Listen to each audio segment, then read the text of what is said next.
2019 Audi Q8 50 TDI, 2019 Audi Q8 Test Drive, 2019 Audi Q8 Colors, 2019 Audi Q8 Review, New Cars Buy. Welcome to our car blog. This time we will be share information about the latest cars is coming Audi brand.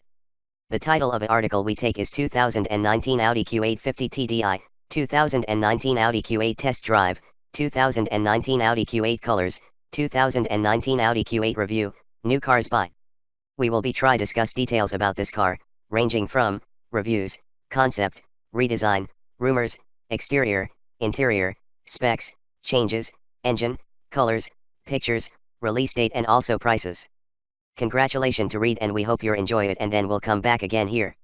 2019 Audi Q8 50 TDI, 2019 Audi Q8 Test Drive, 2019 Audi Q8 Colors, 2019 Audi Q8 Review, New Cars Buy. To the coldly rational among us, a vehicle such as the 2019 Audi Q8 is just silly.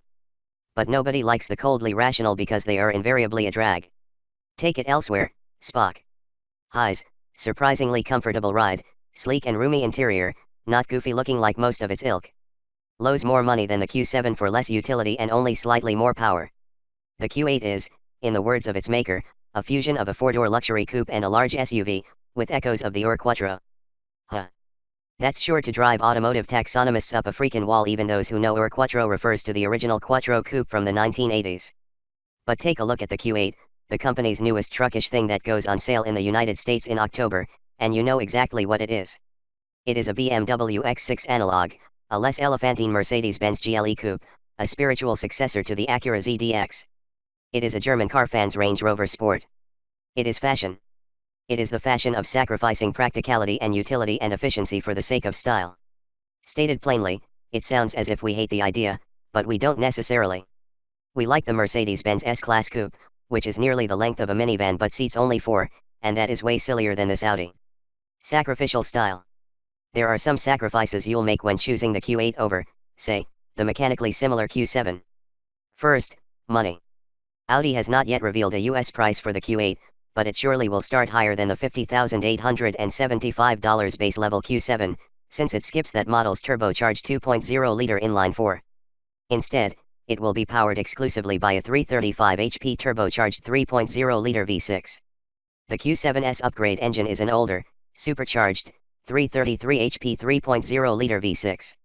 It's highly likely the Q8's sticker will exceed that of the $57,375 V6 Q7 and approach the $66,245 required for an all-wheel drive BMW X6.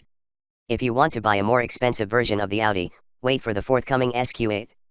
Second, you'll sacrifice seating capacity. To highlight its not a mommy mobile status, the Q8 has only 2 rows of seats instead of the Q7's 3. But let's face it, the Q7's third row is no great shakes. The Q8 might well be used by families with small children, but it doesn't necessarily carry the mark of design upon it. As a Q8 owner, you might be kicked out of the carpool for not driving a bus that will accommodate an entire kindergarten class. This is a hardship we would be willing to bear. Third, you'll give up cargo capacity. Exact U.S. specific figures aren't available for the Q8 yet, but it has somewhere around 10 fewer cubic feet of total cargo space than the Q7, or roughly 15%. That's because the Q8's roof is almost 1.5 inches lower and its overall length is 2.6 inches shorter even though it rides on the same wheelbase. Whether you need as much cargo space as the Q7 is a question only you can answer. The good stuff.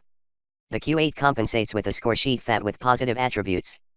Based on the Volkswagen Group's MLB Evo platform, the Q8 rides on the same basic aluminum-intensive structure and suspension systems as the Q7 and also the Bentley Bentayga, the Lamborghini Urus, and the Porsche Cayenne.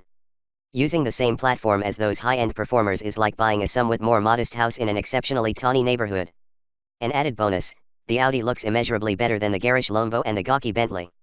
Audi never misses a chance to point out that the Ur Quattro was a design inspiration for the Q8. Okay. We guess. There is the way the tail lights are bridged by a long, black centerpiece. There is a slight suggestion of boxy wheel flares. But that's about as much Ur Quattro inspiration as there is to be found on the vehicle. Instead, the Q8 has its own look, its own stance. Designers widened the grille compared to the Q7 and made the headlamps squint. The relatively low roofline makes the Q8 seem exceptionally wide, and it appears to hover over its optional 22-inch wheels. 20s and 21s are also available. The Q8 is less aesthetically adventurous than its two primary competitors, the X6 and the GLE Coupe, but it is more handsome by some margin, too. It looks more like a sporty SUV than an oddity for the sake of oddness. The same could be said for the Q8's roomy, airy interior. Even the rear seat passengers will feel as if they have space to stretch out, with more than ample leg and headroom. Up front, thanks in large part to the two-screen infotainment system also seen in the new A6, A7, and A8, the interior is as sleek and uncluttered as a clean room. We're not yet entirely convinced two screens are better than one screen and a control knob, and we do sincerely miss the precise knobs and switches that once were the hallmark of an Audi interior. We'll need more time with the system to pass judgment on its menu logic, but we will say it responds to commands quite quickly. The vehicle itself doesn't feel exceptionally quick. But one caveat: Audi held its press launch in the Atacama Desert of northern Chile, and our route took us as high as 14,000 feet of elevation through the Andes Mountains. Considering the power-robbing effect of such thin air, performance is more than ample. We noted, however, a longish delay in the delivery of torque after you give it some beans.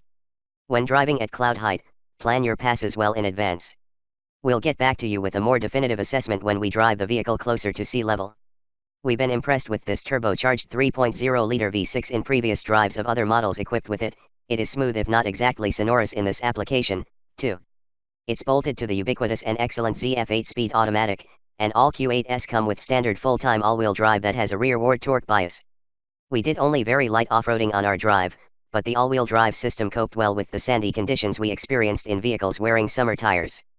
Note: all-season tires are standard for the US market. Chile Con Car. The Q8s we drove were fitted with optional adjustable height air springs. A steel spring suspension with adjustable dampers will be standard. Step up to the air springs and you can raise the body for a maximum of 10 inches of ground clearance. Packaged with the air springs is a rear-wheel steering system, and on narrow Chilean desert roads, the broad-beam Q8 felt unnaturally nimble. This is no canyon carver, of course, but it manages curving roads with little drama and respectable pace. We suspect the thin layer of artificiality brought on by the light, feel-free steering and pivoting rear wheels will not be a concern to most owners. Oddly, for a vehicle intended to be so much sportier than the family truckster upon which it's based, the Q8 rides beautifully.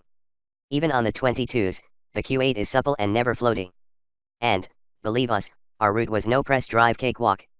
We traversed plenty of washboard gravel paths and undulating, broken pavement, and even in sport mode the Q8 never harshed our day. The higher performing SQ8 no doubt will be the choice for those who desire a firmer ride.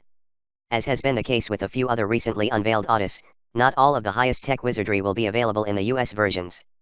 American Q8s will not be offered with the quasi-automated traffic jam pilot system, although they will come with automated lane centering and adaptive cruise control. US vehicles will have LED headlights, but they won't have the trick matrix functionality available in Europe.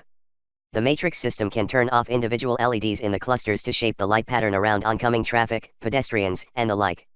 Q8s sold in the US will have all of the necessary hardware, however, so once Audi gets clearance from regulators, it says it will add the software to open up that capability. Also, the Q8 is equipped with a 48-volt hybrid system that, in other markets, allows the V6 to take brief naps when the vehicle is cruising. In the US it's pretty much just a stop/start system. But who wants to get bogged down in details? The Q8 is supposed to be about broad strokes and style, right? Thanks.